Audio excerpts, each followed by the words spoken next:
Hello, everybody, and welcome to today's webinar. We are going to get started in just a few minutes, so why don't you go ahead and settle in?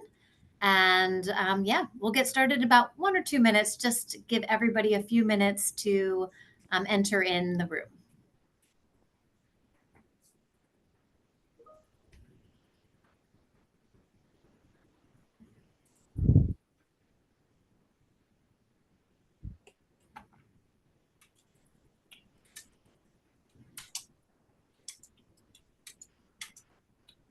Hello again, folks. Welcome to our webinar today, Updates from URAC's Pharmacy Team. I can see that folks are continuing to join the meeting, so we're going to give everybody about 30 more seconds, and then we'll go ahead and get started with today's webinar.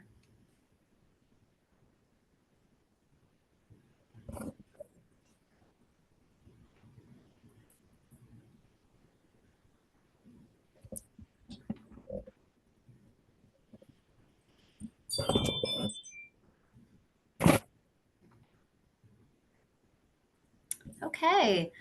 I think we're about ready to get started. Good afternoon, everybody.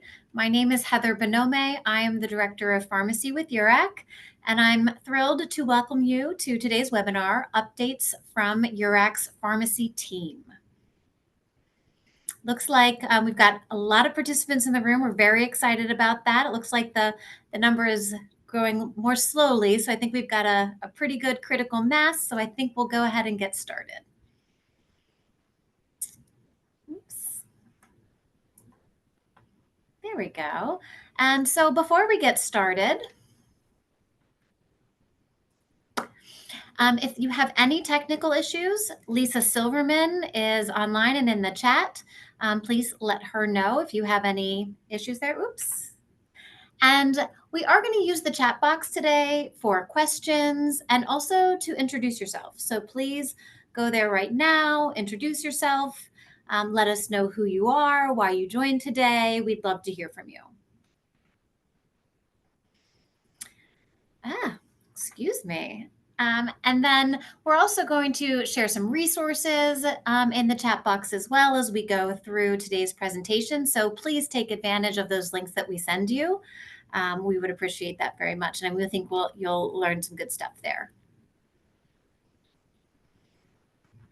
All right. Thanks, everyone who is entering in your greetings. It's great to see so many familiar names joining us today. All right. So let's see who we've got here today. So again, I'm Heather Bonome. I am the Director of Pharmacy with URAC, and I'm joined by a couple of team members today. We have Heidi Davis, who is one of our pharmacy reviewers. Say hello, Heidi. And Mallory White as well, another pharmacy reviewer. Hi, everyone. And we're really here just to talk to you about what URAC has been up to lately in the pharmacy space. We are joined by a couple of other of our colleagues. Dr. Sean Griffin, our president and CEO, is on the line as well. And then, as I mentioned before, Lisa Silverman is providing some support. So if you have any technical issues, you can reach out to her as well. So you may be hearing from all of us. We also have some of our colleagues from business development in the chat, and they can also help answer some questions as well. All right. So let's talk about what we are going to highlight for you today. Again, we really want this to be a conversation where we are providing you updates of some of the things that we have done recently, what we're working on now, and some things that we are focusing on in the future. So we recently went to Asembia. That's a really important and busy meeting for us. And we want to kind of just do a little recap for you. We're going to talk about some of the hot topics that we are hearing about in pharmacy and how that plays into accreditation. We understand and know that there's a lot of buzz around the pharmacy program revisions that we're doing right now. We are revising all of our major pharmacy programs. So we are going to talk to you a little bit about where we are in that process and where we see that going. And then we're going to talk a little bit about URAC Connect. URAC Connect is an annual client conference that we host, and that'll be coming up in the fall. And we want to tee that up, explain a little bit about that, and make sure you understand what a great time that is for everyone. Just a little bit of level setting. Again, I saw a lot of familiar names in the chat and in the list of participants. But for some of those who maybe don't know URAC as well, we have over 35 years of experience as an accreditor. We are a national accreditor and we accredit healthcare practices across the healthcare spectrum. We believe in growth through education and quality improvement, and our standards reflect that. And we understand that excellence looks different in every organization. In the pharmacy space, we accredit all kinds of pharmacy models, and we actually really like that because we learn from the different ways that pharmacy practice can be administered. And we also know that partnerships are the key to a lot of our work, and we see a lot of our partners on the call today, and that's really great to see. Just continuing with a little bit of level setting, this is a list of the pharmacy programs that URAC offers, and I have the privilege of overseeing the pharmacy reviews for. So we offer programs that run the gamut from infusion pharmacy to mail service to pharmacy benefit management and specialty pharmacy.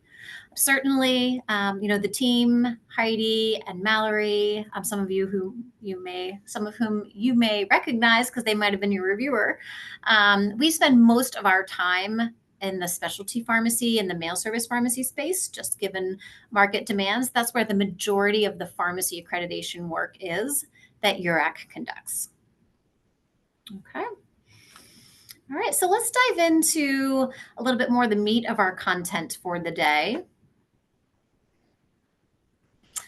We're going to talk a little bit about Asembia and just kind of, again, want to let everybody know what we did when we were there and share some of the learnings that we had.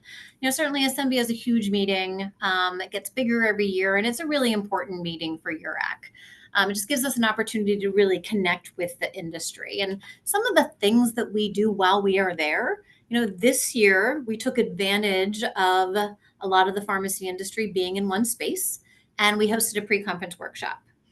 We were an exhibitor, which gives us a great opportunity to talk to prospects and current clients and other industry folks. It's always a really good interactive experience. We had many meetings with partners as well as some clients. We attended a lot of educational sessions and really felt like we got a good pulse on what's going on in the industry. And then we had the opportunity to present as well. We're going to talk a little bit about two sessions where we presented. Dr. Sean Griffin presented on our Health Equity Accreditation Program, and I had an opportunity to sit on an accreditation panel. So let's just spend a little bit more time talking about the pre-conference pharmacy workshop. And I'm actually going to let Heidi and Mallory jump in here. They really facilitated a lot of this pre-conference workshop. Again, we were to take advantage of the fact that so many folks who are integral to our accreditation program were in one space, and we offered a workshop before the conference. Heidi, Mallory, you want to jump in here? Sure. Go ahead, Heidi. Yeah, thanks. Mallory and I, we presented some information, kind of like some of the hot topics as it relates to foundational focus areas, which many of you know run across all of our programs, whether they are on the clinical side or the pharmacy side. So we're able to highlight some of those areas where folks have historically had some difficulty or have a fair amount of questions. So that was really a great experience on my end, just to be able to share that information and to be able to answer some questions. Yeah, and I really enjoyed this session for a couple of different reasons. I say probably every time that I talk to people, I'm a big accreditation nerd, so I always enjoy talking about the accreditation standards. I also just really enjoyed that it was a really good mix of information from the URAC side of things, us providing some education, but then also plenty of opportunity to hear feedback and discussion with clients about their thoughts about how the standards are working and what sort of changes we could potentially implement into our programs as we revise them. So it was a great time to connect in person with some clients that I've worked with before, and then also meet some people that, I have worked with virtually but not been able to meet in person. So it was a great time. Oh, that's great. Thank you so much. Yeah, I feel like, as I stepped away, I felt like it was very interactive, and everybody was very appreciative of the time together. As we mentioned, we are revising our major pharmacy programs this year, and that's not something we do every year. And similarly, this pre-conference workshop is not something we do every year. But when we do revise the standards, being able to take advantage of the fact that a lot of our clients and accredited pharmacies are in one space to get some live feedback and test out, hey, if we updated the standard, if we tweak the language this way, what would that do? Would that work? Would that not work? And really, we're able to get some live interactive feedback. That was great. And we all got to have lunch together too. So that was pretty fun. As I mentioned, we also exhibit. There's a huge exhibit hall, and this helps us to talk to prospective clients, answer interpretation questions, talk to different accredited organizations, get to see them face to face. It's really fun to celebrate accreditation. You can get a little ribbon that says, hey, you're URAC accredited. Heidi, Mallory, what were your experiences at the exhibit hall? I enjoyed participating just as an attendee of the conference and getting to see all of the different exhibitors. And by far, my favorite booth was the booth with dogs. I got to see different dogs every day and take pictures. And I have 5 dogs at home. And so I was able to get some dog toys from that booth. And yeah, that was a little bit selfish moment for me. But yeah, it's a fantastic conference with lots of opportunity to learn new things. Fantastic. Heidi? I mean, let's be honest, Mallory. By the end of the conference, the folks at the booth that had the dogs knew us by name and saw us coming and were waiting for us. But that was really great. I love an animal. So that was nice to be able to kind of get that puppy love away from home. But on the business side of things, it was nice to connect with, as Heather has said before, and Mallory too, like organizations that I've worked with in the past, those that I'm currently working with. I was able to actually meet face to face one of my applicants who's currently in a provisional accreditation status. So that was great. I wasn't expecting that at all. And I heard someone call my name that I didn't recognize, and lo and behold, there was the point of contact. So yeah, it was a good experience, overwhelming. There were so many people there and so much to see, but I really enjoyed it. Awesome. Thank you for sharing. We also do make sure to take advantage again of that in-person time, not talking not only to clients, but we have many partners, making sure that to establish and promote those relationships that we have, and then other colleagues, just folks in the industry, folks that have different offerings that align with our standards, talking to different accreditors, making sure that we understand everything that's going on. It's just a good opportunity for us. I want to move ahead and talk a little bit more about the sessions that were led by URAC. And I'm going to give Dr. Griffin a chance to talk about advancing health equity and specialty pharmacy care, which highlighted our health equity program. Sean? Heather, don't I get to talk about the dogs? Because I like the dogs too. I just want to be clear about that. And by the time I got there, they said, "Oh no, another URAC person. They're going to get the dogs all worked up." So that's what I was facing. But no, we love being at Asembia. Asembia was one of the first conferences that I ever went to after I became the president here, and having a chance to present with Joel from CVS Health and talk about them being the first big organization to do our health equity accreditation and talk about the tools and the techniques that they have for advancing health equity within their system was outstanding. We got to talk for a while in one of the rooms. We were competing against a talk on tariffs. So the room was a little smaller than we were hoping for, but it was a great session. We always like presenting with organizations that are accredited by us to highlight what they're doing, because our job is not to be us. Our job is to help you be better. And so as we were doing that and sharing those experiences, it was just a great time. And all the people who stopped by the booth when I was at the booth and said hi, and who said, "We don't want to talk to you. Where's Heidi? Where's Mallory?" Those things just happen. So it was just a great time to be together at this sort of family reunion that I always view Asembia as being. Thanks, Sean. Mallory, did you want to talk a little bit about your experience with health equity? Yeah, so it was a real pleasure for me to sit in and listen to this presentation by Sean and by the members of CVS Health.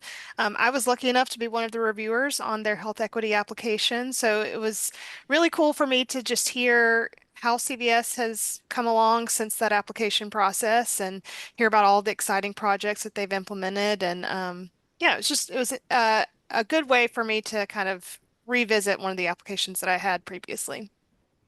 That's great. Very fun. Heidi, anything from that from you?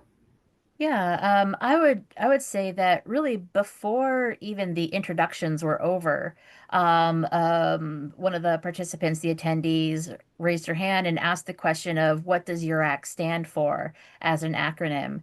And then she shared that really starting with acronyms is can impact health equity.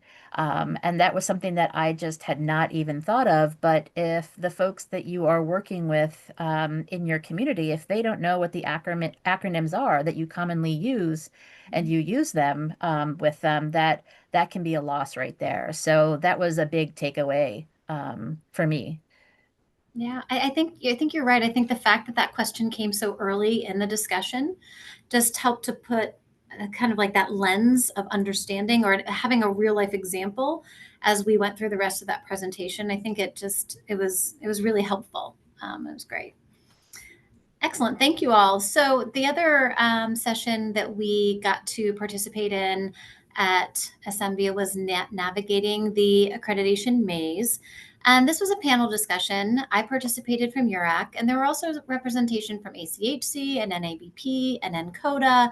And we all had an opportunity to talk through, what are some of the things that organizations, when they are seeking accreditation, what are kind of like those most frequently missed standards, and what are some tips to help folks avoid those issues. And so it was a great session. There were some similarities, there were some differences. So I think it's great for us to have an opportunity to participate in those kinds of panels anytime we can, to get to share about the accreditation process and also learn from others. Certainly, we did a lot of, we also attended a lot of sessions in education. Some of the hot topics we were hearing about, some of these are topics that, we've been talking about for several years. So rare disease, and certainly we have a rare disease certification program, cell and gene therapies, biosimilars. Those have been similar topics that we've, really been focusing on and hearing a lot of buzz about for conferences for the past couple of years, and things that we've been thinking about and focusing on here at URAC.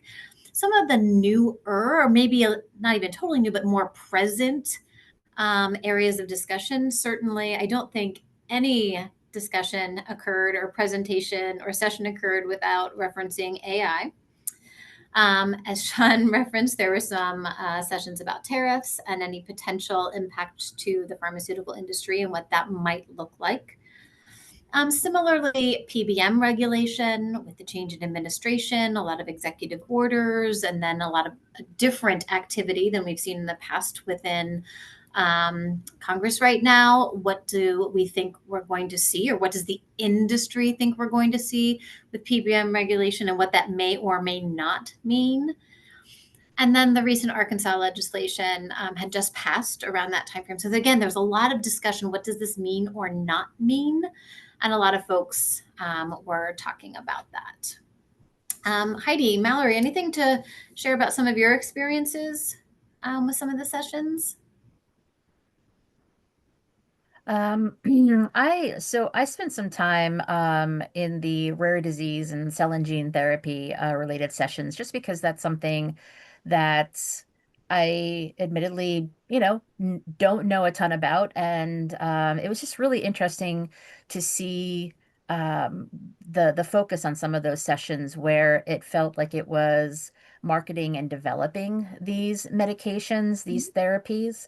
To be able to kind of hear that when, our view of rare disease and cell and gene therapies tend to be more patient focused on that post-market education and activity. So that was very eye-opening for me. Great, thanks. Mallory, anything to share? Yeah, so I attended a few sessions that I thought would be kind of geared towards health equity because, like I said, I'm one of the reviewers that gets to work on those applications. And similar to Heidi, it was a different viewpoint, more from an industry or manufacturer perspective. So that was interesting to hear that. I think, kind of like Heather said, it was almost impossible to avoid sessions that talked about AI. And it was really interesting to me that there were really both extremes of thought around AI that were discussed. Everything from AI is going to be the next best thing and it's going to improve patient care to AI is so dangerous and it's going to ruin patient care. So, there's a lot of attitudes and a lot of conversations and just a lot of really good information. Thank you. Thank you both. And so, as we mentioned, hey, you can't have a real conversation in healthcare today, or discussion or webinar without talking about AI. So we're going to do the same. And sorry about the slides. It is me navigating the slides today. So sorry, I've done a little bit of back and forth there. But so one of the areas that URAC is focusing is on a healthcare AI accreditation. And, as Mallory said, we hear a lot about both sides of things like, hey, this is going to be amazing, or, oh no, it's going to be doom and gloom. Well, I think we'd like to avoid the doom and gloom and make sure that when when AI is employed in the healthcare arena, that it's done appropriately. And so we've decided to launch a program in that area. Sean, would you like to talk about this a little bit more? I only have 3 hours worth of prepared comments around healthcare AI these days, but no. Well, Okay. So AI, I used to be a chief medical information officer, so I've worked with technology and healthcare for 25 some years. And when we saw what was going on with AI in healthcare, we just felt like there was really a need for some guardrails around it about safe and high quality AI utilization. And so, when you're at conferences, whether you're at Asembia, whether you're at other conferences, AI is getting, 90% of the oxygen in the room when people are talking about what's going on. And so we are in the process of building the first healthcare AI accreditation. It's an independent accreditation, which will look at high quality AI implementation, protecting patients, protecting providers, supporting creativity, but with safety. AI is moving very fast, and some of the people who are moving very fast with AI aren't coming from healthcare. They're coming from other areas and trying to bring AI in and not understanding things about licensure and regulation and those sort of things. So we're planning on launching the first ever healthcare AI accreditation program towards the end of Q3, maybe beginning of Q4 later this year. People say it's a very fast timeline. I've seen other accreditors who say it's going to take years to do this, and we just don't think there's years to wait. We think that today people were going into doctors' offices and having their care be impacted by healthcare artificial intelligence, and we think that we need some guidelines and some national guidelines and some quality independent guidelines. And so that's what our standards are going to be. And so, if there's organizations out there who want to know more about this, reach out to us. We're going to be looking for some early adopters in the second part of this year. And we think that it's going to be a really good program. It's not going to be there to stifle creativity, but to support safety. And so we've done interviews about this, a lot of web pages out there, a lot of magazines have talked to us, and we're trying to be the first because we think patients need it. So just an exciting time for us here. Thank you, Sean. Yeah, I've had the opportunity to participate in the advisory groups that we've been hosting with industry experts, and I've been learning so much just about some of the fundamentals, as well as how fast this is moving, and some of the specific examples that are shared, just to kind of exemplify, hey, what would a standard in this area do or not do? And, to Sean's point, how do we set up those guardrails, but also continue to promote innovation in this space? And that can be a tricky place to find, to make sure that you've got the balance there, but it's exciting. So it's been a lot of fun. Thank you for that, Sean. All right. So let's talk, I'll spend a few minutes on this. We did get several questions, and whenever folks were signing up, you had an opportunity to submit some questions even in advance of the webinar. We got a few questions around the pharmacy program revision. So let's take a step back and talk about what we're doing. So in this year, we are revising 4 of our major pharmacy programs, so specialty pharmacy, mail service pharmacy, and specialty pharmacy services. And those programs we always revise together because they have so many focus areas that overlap. just based on where those areas of focus, it just makes sense to always do those together. And then pharmacy benefit management, which doesn't have a ton of overlap, but we have enough organizations that are accredited for pharmacy benefit management as well as some of the others that we really thought it made a lot of sense to align those programs. So making sure we have the same version of the foundational focus areas all the way across. And if there are certain standards like around telephone performance metrics and things like that, that they are all aligned. So again, just thought it made a lot of sense to revise those all together. So where are we right now? So what we have already done, and this was kind of through the end of first quarter and into the beginning of second quarter, we drafted some revised standards and offered those for comment. We got a lot of comments, especially in the specialty pharmacy space. And then we held advisory groups. So our advisory groups were very interactive. The pharmacy benefit management, again, a lot of interaction, a lot of suggestions about things that we had presented. The specialty advisory group had a ton of participants. It also makes sense. It's our largest program volume-wise. But the very first advisory group meeting, we had to up our Zoom settings because we had more than 100 individuals join, which we weren't necessarily expecting. We were very excited about that. So we, again, got a lot of good feedback through both the comment as well as the advisory group process. And, we say it all the time, but we can't make sure that we have the best and the right standards without the input from the industry. So all of you who participated in that, we just thank you, thank you, thank you. It's very, very important. Our next steps, we're taking all of that information from the comment period, from the advisory groups, and we're finalizing the standards. We'll then go through a series of approvals. We have a pharmacy advisory council. They approve the standards. Once they approve, we then send it to our board of directors. Once they approve it, then we can move forward with some final launching. And there's a lot of activity around final launching as well. We need to make sure that we've got a clear accreditation guide with good interpretive language and demonstrating compliance language for you. We generally do some education and webinars. We like to have educational standards webinars already available when we launch those programs, just to make sure that folks have the education that they need when we do launch a program. I'm going to flip to the next slide and then probably flip back to this one, but I just want to take a moment and talk about what we foresee with this revision, and it really goes back to the objectives. So when we think about what were our objectives when we embarked on this revision, we wanted to, of course, make sure that our standards are aligned with best practices and they reflect the industry. What we found is, as far as that's concerned, for the most part, the feedback we got with our current programs is we were pretty close to that. So maybe a few updates here and there, but even going in, we didn't think we were going to have huge wholesale changes to the requirements or to the content within the standards. And that's still where we are.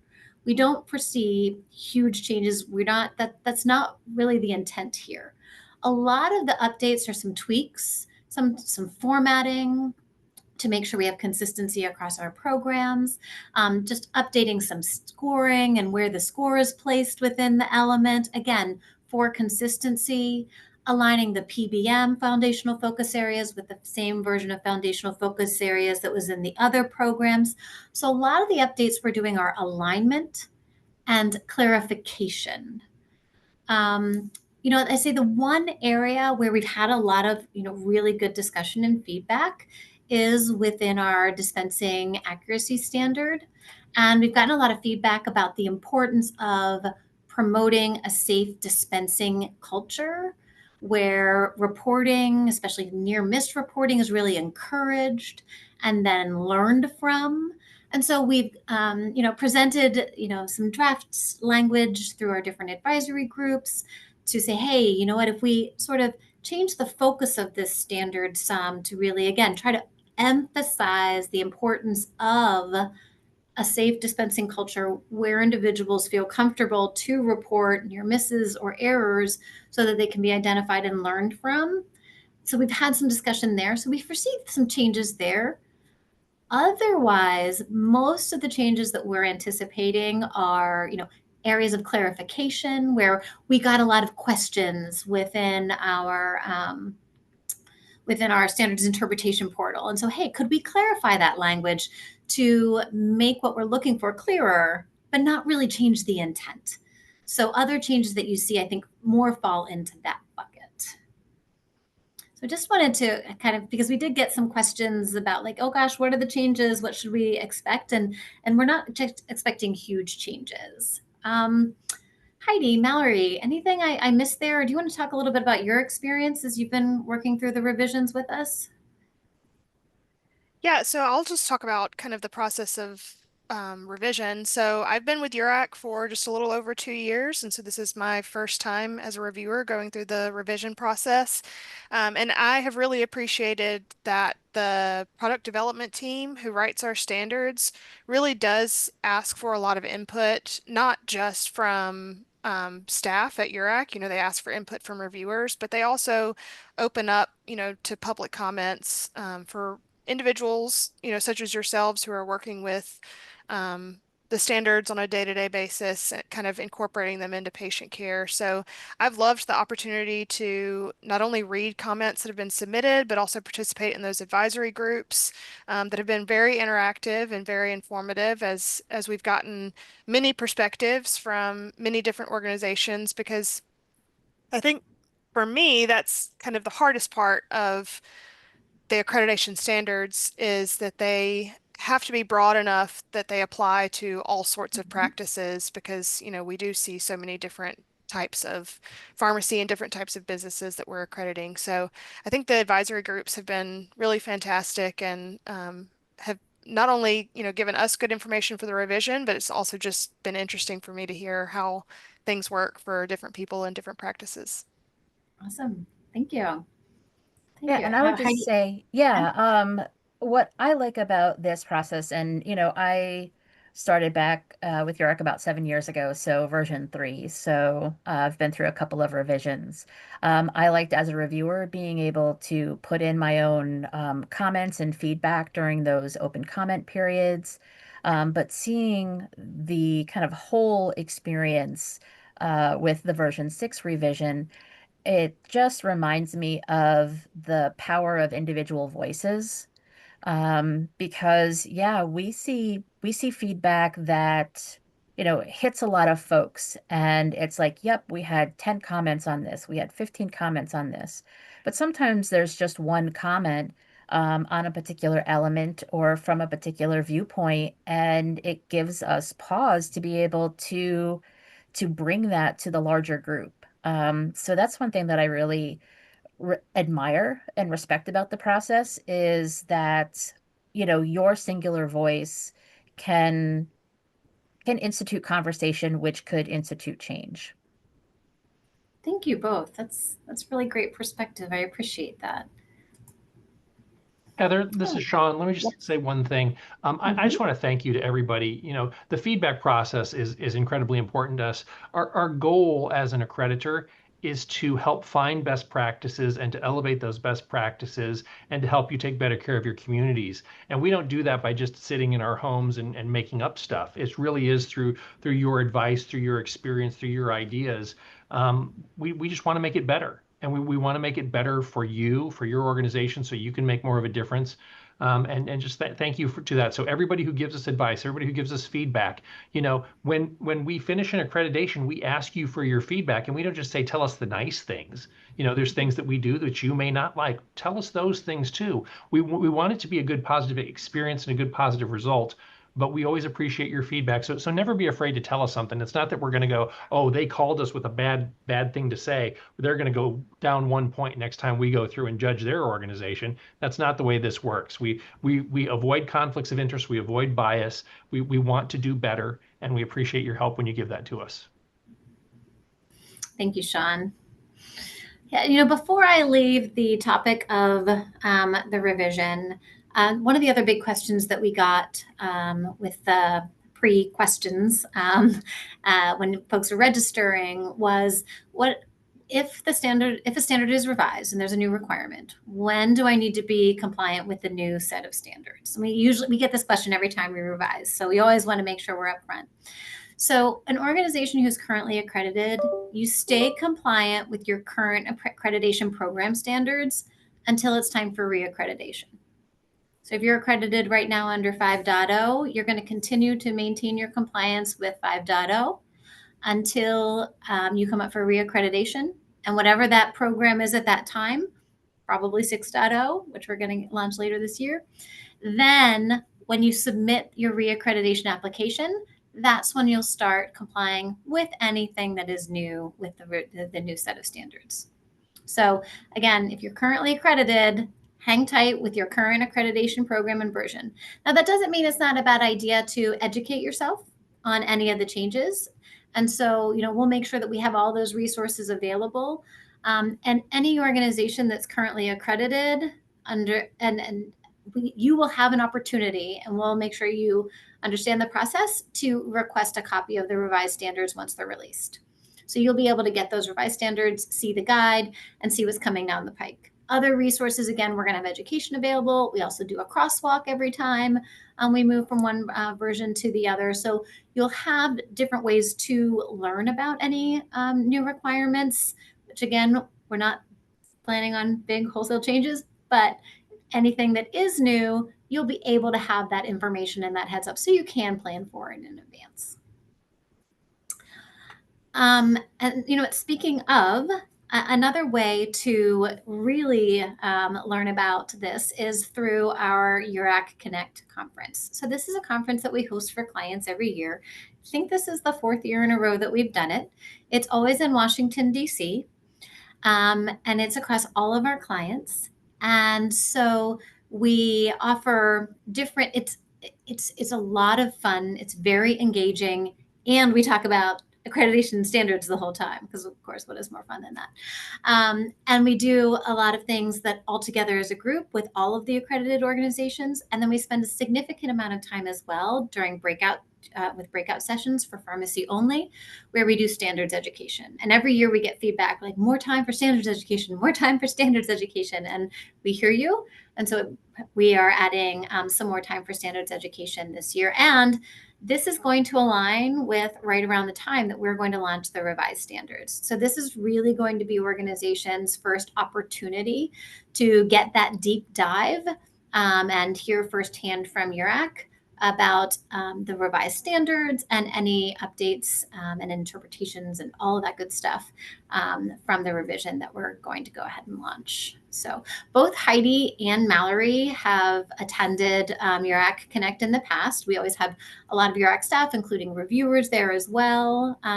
Mallory, do you want to kick us off and share a little bit about some of your experiences there? Yeah, so I have had the pleasure of attending URAC Connect both as a client and as a reviewer, which has been a super interesting experience. So I attended URAC Connect the first year as a client and was able to use it as a networking opportunity, learn a lot about the standards, meet URAC staff, and just kind of get to know the people behind the scenes who are not, necessarily the reviewers who you see and work with one-on-one. And then last year I attended as a reviewer, and so it was really cool to see the other side of that and to get to know clients, to get to know people who I may not have the opportunity to work with on applications, but hear best practices and ideas and questions from people. And then also, we get to sit with the clients. We as URAC staff get to sit with the clients at URAC Connect. And so then just to hear different organizations of different types kind of chatting with each other and talking about their wins and their struggles. It's just, again, big accreditation nerd, so I'm probably biased in that I really like URAC Connect, but it's a fantastic experience. We do make it fun and interactive, though. Yeah. So, what has your experience been, Heidi? Yeah, I attended once as a reviewer, and I liked it because the tables are set up as a mix of folks from different programs. So you're not sitting with just specialty folks or just mail service pharmacies. HUM, it's any of the other clinical programs that are out there, and we're kind of all in a group.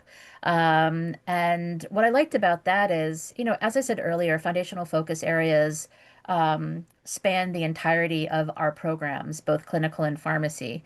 So there is a fair amount of commonality at those tables between someone who might be attending from an HUM perspective versus a specialty pharmacy, because you've got those foundational focus areas in common, and to be able to talk about those approaches.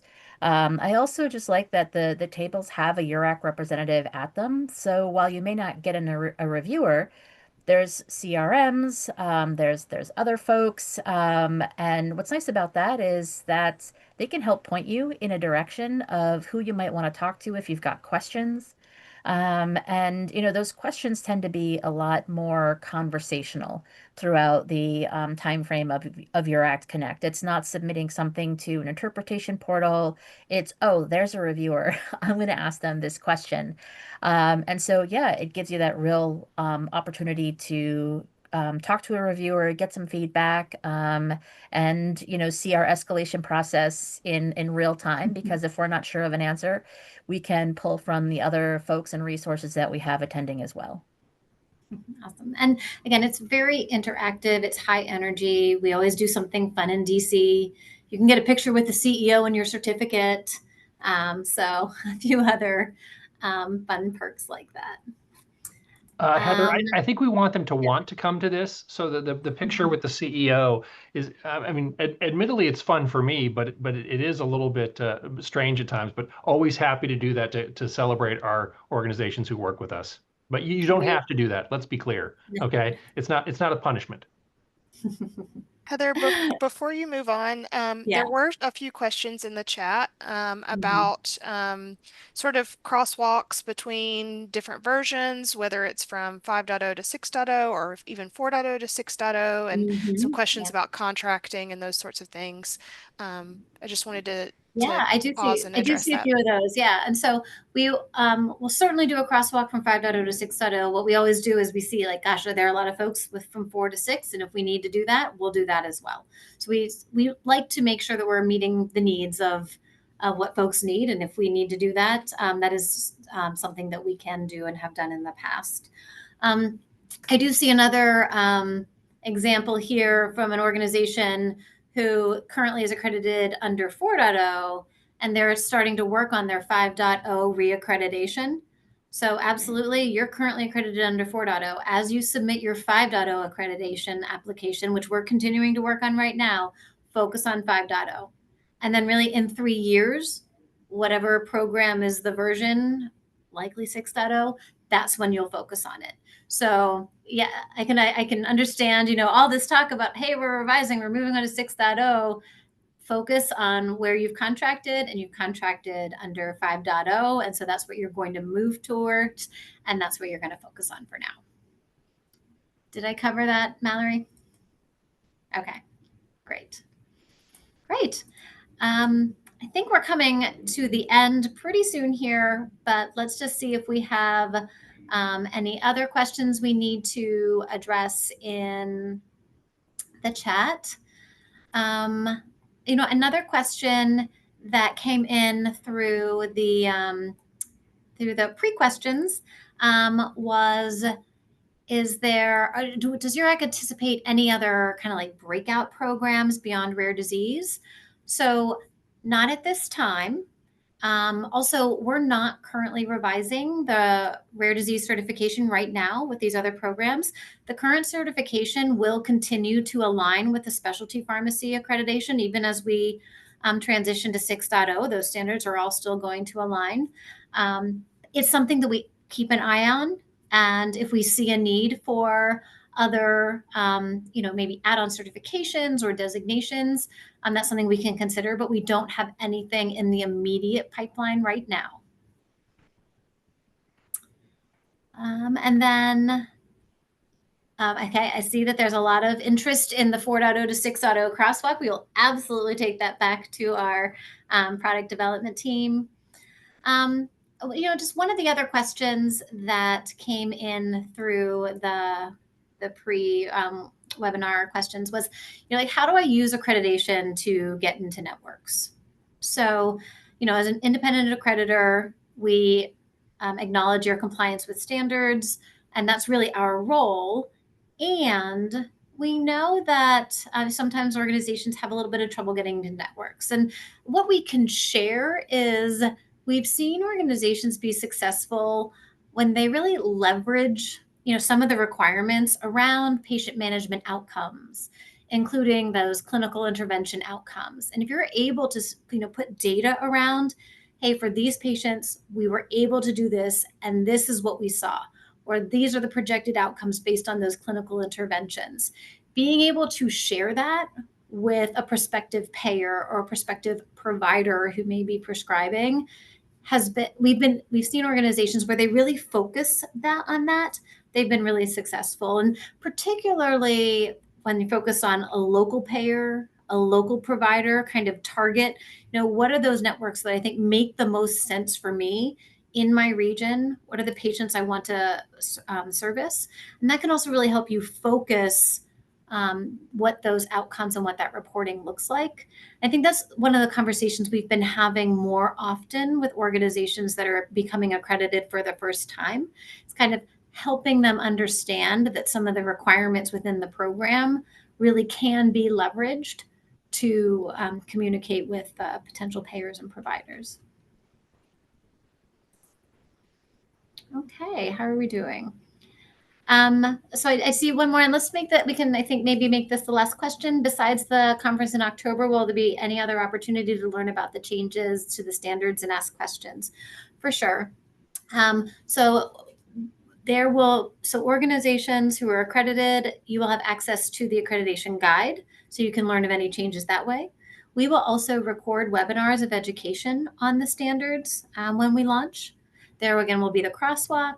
And there's always the interpretation portal as well. If you have specific questions about anything that you see, or if you attend a webinar and you still have a question, that's always a channel that is there and open for organizations to seek further clarification around standards. All right. I see one more thing that I will address is the session at NASP, educational organizations that have held accredited, is the session at NASP education for organizations that have held accreditation for some time.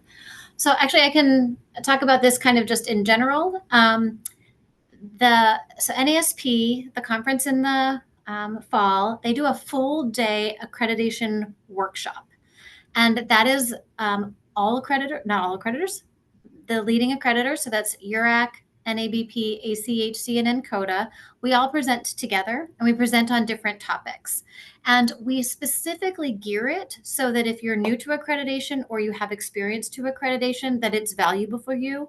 And we love it when people sit at tables. In fact, at the beginning, and I'm the chair of the committee for it, so I usually do the introduction. And so we usually say, like, hey, who's new? Who has done this before? Great, talk to that people. And we really try to facilitate those interactions, recognizing that that folks can learn from each other.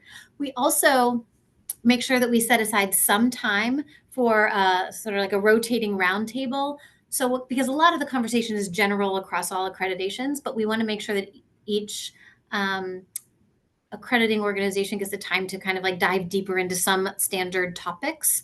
And so you will rotate through each of the accreditation programs to get to talk more specifically about their programs with them. So we do save some time for that as well. Okay. I feel like we maybe gone a little bit over what we had projected, but we do want to thank you all so much for joining us today. I want to thank Mallory. I want to thank Heidi. I want to thank Sean for joining today in this conversation. We have captured the webinar chat. And if there are additional questions that we didn't get to or different themes that we see, we will follow up either individually or even just as a frequently asked questions, perhaps, to make sure that everybody gets their questions answered. We really do appreciate you joining and hope that you get the most out of these. So we want to make sure that we're following up and answering your questions. So thank you all so much for participating today. We really appreciate it.